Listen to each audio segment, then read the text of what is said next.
लाहौर 16 जुलाई 2025। Coat Lakhpat jail में कायम इंसदादे दहशतगर्दी अदालत में आज एक अहम मोड़ सामने आया, जब साबिक वजीर खारजा शाह महमूद कुरैशी के वकील ने 9 मई के मुकदमे FIR नंबर 9723 में तहकीकाती अफसर IO की गैर हाजिरी पर सख्त एतराज उठाया।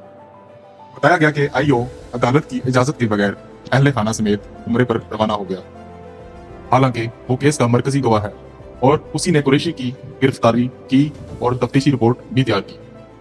दिफाई वकला, जिनमें मारूफ वकील बरहान मौजम मलक भी शामिल थे, उन्होंने ये मौक़िफ़ इख्तियार किया कि IO की गैर मौजूदगी इंसाफ के तकाज़ों के खिलाफ है और मुल्ज़मान को अपने दिफा का बुनियादी हक यानी कि मौसर जरह हासिल नहीं हो रहा।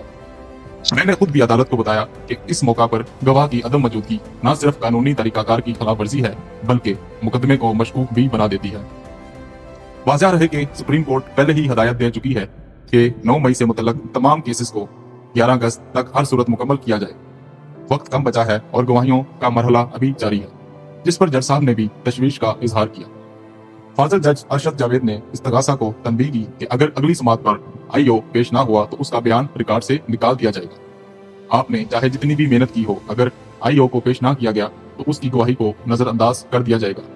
जज साहब ने वाज़ेह अल्फाज में कहा, इस्तगासा ने तजवीज़ दी कि IO की जरह जूम के जरिए की जाए, लेकिन दिफा ने सख्ती से इसकी मुखालफत की और कहा कि ऐसी अहम गवाही की जरह सिर्फ अदालत में बल मुशाफा होनी चाहिए ताकि मुकम्मल इंसाफ हो सके।